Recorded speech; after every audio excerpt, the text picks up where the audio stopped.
কেন্দ্র। 10টা দিকে দেবে মনে হয়।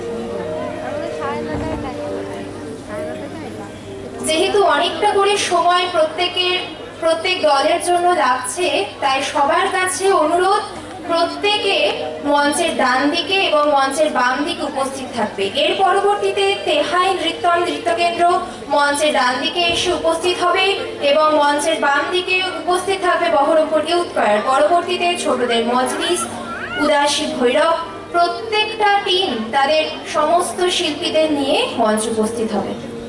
এখন মঞ্চে কবি কথা আবৃত্তি প্রশিক্ষণ কেন্দ্র।